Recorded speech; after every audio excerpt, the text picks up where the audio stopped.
Hello everyone. Let me be personal at first. Yesterday was my birthday. Thank you. I turned 49 and I'm very pleased and very honored to start the first day of my 49th year of my life with this distinguished International Religious Forum Roundtable. Thank you very much. Yeah. I am a Japanese lawyer. I have been engaged in this case for 1 year. I'm not a believer. I am helping this case because nobody is helping the Japanese church. Anyway, I have 15 minutes and I have much to cover. 4 points given my experience with the family federation this 1 year. First point, requirement for dissolution, legal point. I touch on the Religious Corporations Act. And the second point, the 3 elements, which is created by the Japanese government. I would say, it's not so much legal requirement, but in Japan, it is believed to be the requirement. This is the second point. The third point is the historical view. What the government makes is the Minister of Education or something, the competent authority of these religious matters. I will touch on historical view. And the last point is the a bit tricky, difficult academic view of Religious Corporations Act. In a sense, I will pose you a question that it could be unconstitutional if compared with other laws or from international standard. So I actually wonder if I can make my presentation in time. I wonder if I can make it. Please follow me carefully. So, the first point, Act, Religious Corporation Act, which clearly states in Article 81, religious corporation in Japan is to be dissolved when it commits an act which is clearly found to harm public welfare extremely. This is, as you may understand, very high standard. It is very difficult to meet this requirement in violation laws and regulations. I will touch on these 3 points in the course of my presentation. So, the first point, I do not believe, frankly, family federation deserve dissolution, deserve the high standard. I don't believe it clearly harms the public welfare extremely because we can have 2 issues. Spiritual sales. This could be the literal translation of the Japanese term. It means that the decades ago, the believer of the family federation was so into the faith of the church, so they have reportedly or allegedly they forced or they made a threat, spiritual threat. You've got to donate. You've got to do something. Otherwise, the Satan could come to you. The Satan would seduce you, or you would die, or something. This kind of threat, it is spiritual sales. And this issue is, legally speaking, the family federation is not liable because it has not direct connection with the third party, who bought something. And the inside here, the believers group has sold some goods under some alleged threat. This is spiritual sales. Anyway, family federation is not liable, legally liable, in the first one of spiritual sale. The second one is donation, the Yamagami family issue.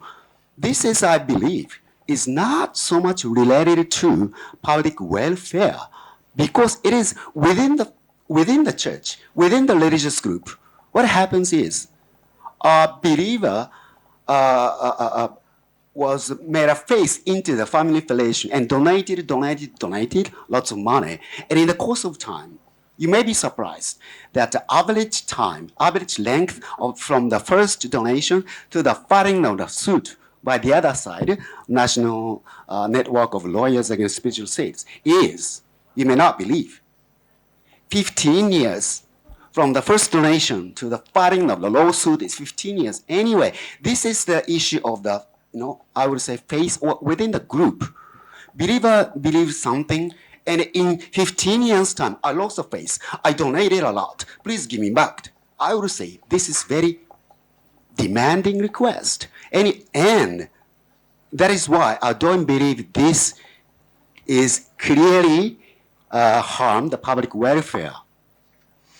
And in Japan, it is widely criticized that the government or the mass media has done nothing against the family federation.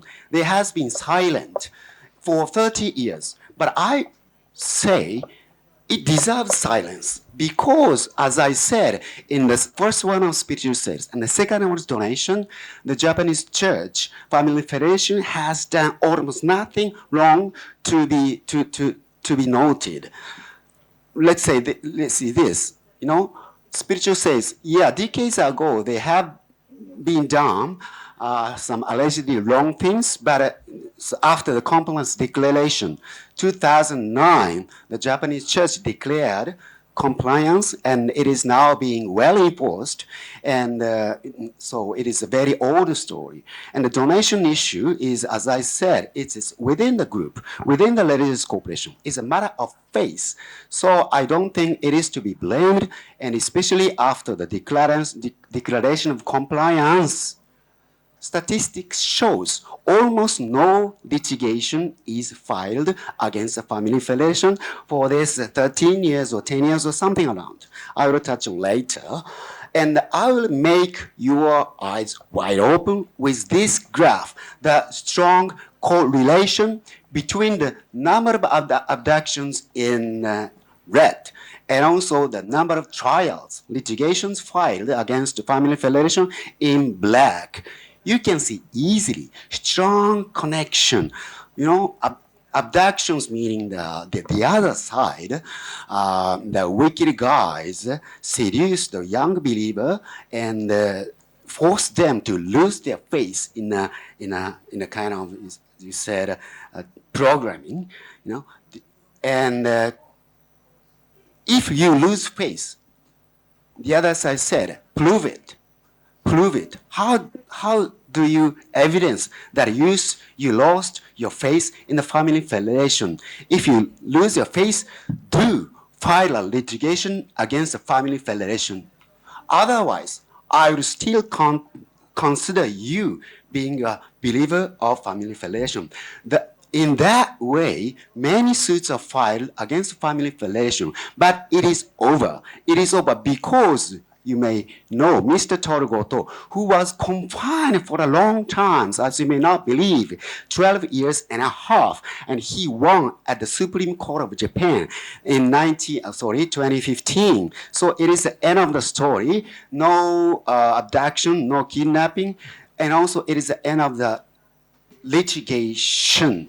So, as I said, we had a long old history of the litigation, but it is over now. So the litigation, which is filed against the family federation, is old things. So in this way, I don't believe that the Japanese church is subject to dissolution. It could be the end of the story, but I touch on the alleged three elements, which has widely reported in Japan this 1 year. Three elements meaning organizationality.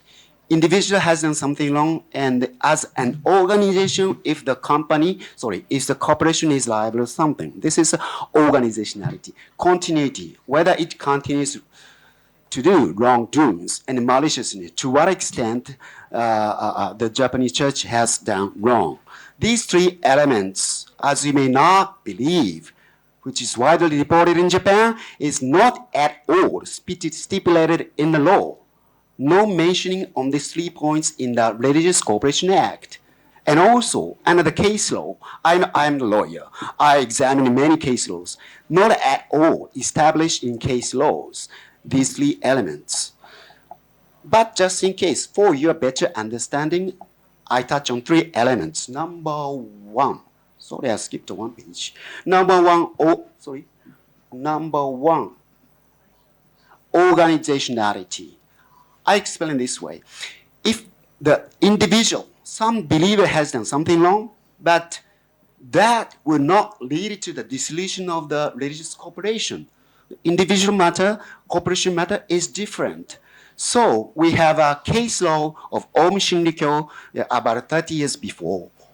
The High Court held that corporation is liable for the wrongdoings of individuals if executives of the corporation exploited acts of believers. Such connection, if we can find such connection, then organization is liable. No continuity. This is, as I said, after the declaration of compliance, almost no litigation is filed against the Japanese church. So I believe there is no continuity, And also the third point, no maliciousness. Compared with other religious corporations in Japan, we can identify 8 other religious corporations. Among that, 3 corporations which was actually being subject to the dissolution suit survived the dissolution suit, even though one corporation, Horinokai, religious body, grew and drowned believers to death. Nevertheless, it survives. Compared with that, I don't believe the Japanese church is to be dissolved. And 5 others are not subject to dissolution suit. Among others, Kenshokai, Buddhism sect, believers committed 12 crimes in these 20 years. But they are not subject to the dissolution suit. In that sense, I don't believe, in many senses, Japanese church is to be dissolved.